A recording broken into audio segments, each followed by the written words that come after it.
What's up everybody and welcome back to the channel. Right now we're in my favorite time of the year, but yet it's been over a month since I released a new video. That's because I've been working on a brand new YouTube channel that has nothing to do with film. But now that we're back, I want to talk about a horror film that I grew up watching, and that's going to be the 1988 version of Night of the Demons. This film was directed by Kevin Tenney, who directed another film that I grew up watching as a kid, which is 1986's Witchboard. Witchboard also deals with supernatural horror, but it's a much more tamed film. Night of the Demons feels more punk rock, with its lead characters being a group of teenagers as opposed to the adults that we get in Witchboard. The film takes place on Halloween night, where a girl named Angela invites a group of friends to a private Halloween party at an abandoned funeral home known as Hull House. While there, they decide to do a past life seance, which ends up summoning the demon inside the house. One by one, they're either possessed or killed off and then brought back as a demon. The survivors have until morning before the demons are cursed back into hell, so it becomes a race against the clock to escape. One of the things that really scared the hell out of me and continued to bring me back to this film was the makeup of the demons. The terrifying image of Angela gliding through the hallways has always stuck with me. Her portrayal by Mimi Kincaid has become iconic. It's not on the level of Freddy or Jason, but it's definitely a cult classic in the horror genre. The same can be said about Suzanne, who's played by Linnea Quigley.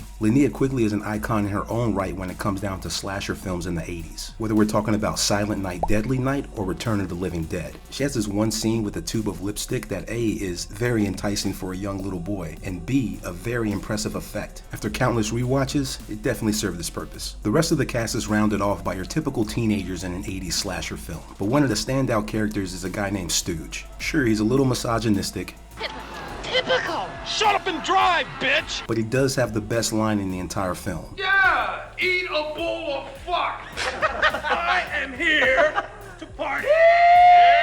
Our main character Judy is your typical apple pie eating, fundraiser attending teenager. I do like how her costume is Alice from Alice in Wonderland because it alludes to the deep rabbit hole that she's about to get into attending this party. She's accompanied by her boyfriend Jay, who's only looking to get laid. But looking at her right here, can you blame him? They're also paired up with their two friends Max and Franny, who are really just in this movie to get killed. On their way to the party, Max jokingly offers a hand to another group of partygoers whose car broke down, and it ends up costing him an arm. The funny thing about his death is that he was in the middle of getting laid right before he died, and his last words are "not now. Let me bust this nut real quick, and then you can kill me." My favorite character in the film is Sal, played by Billy Gallo. He dated Judy once, and he's the main reason why Jay is dating Judy now, because Jay believes that she puts out. And judging by the way she looks at Sal in this scene, she does. Sal's the only person who wasn't invited to the party, so it becomes a pun that he always wants to leave up until his death. Good night now. I'm going home.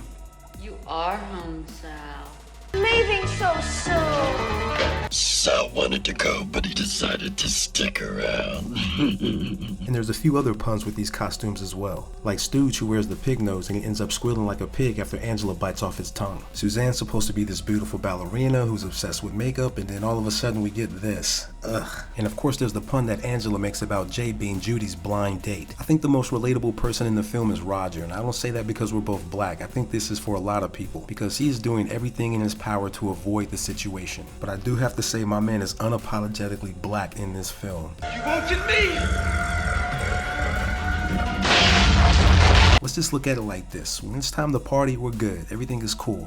But when you start talking that seance shit, I'm not getting involved. Like, look at my man, he just by the fire chilling. He wants no part of this. He's one of the first ones that wants to bounce. And when Helen disappears, he does what I think all of us would do. We ain't going back into the house. So he just goes into the car and he's just like, yo, it's just me. I know I got the space. I know I'm good. Homeboy's seen some crazy shit and he will leave your ass. The best scene in the film is by far when Angela is dancing the Bauhaus's Stigmata Martyr. They let Mimi Kincaid choreograph the entire scene and she kind of just did her own thing. The song was recommended by one of her friends who's deep into punk rock, and they were actually shocked that they got the rights to it. It still holds up to me as one of the most jarring scenes. You're not expecting the song to kick in, the strobe light comes on, and then they cut it to where it looks like she starts teleporting throughout the scene. Revisiting this film, I would say the thing I appreciate the least is how this film is lacking in gore. I don't know, there's just not enough blood to my liking. The most gruesome scene is probably when Jay gets his eyes gouged out, but outside of that, we don't really get to see much. Max gets his whole arm ripped off, but we don't necessarily get to see see it. I mean, I guess Old Man with the Razor Blades, that was pretty graphic. And every death is intimate, you know, it's either by a kiss or someone's getting laid or you're dancing off the roof, but it's not gore heavy, you know. I think the main appeal is the makeup of the demons themselves. All in all, this film spawned 2 sequels in the 90s, and it also had a remake in 2009 starring Elizabeth Shannon and Edward Furlong.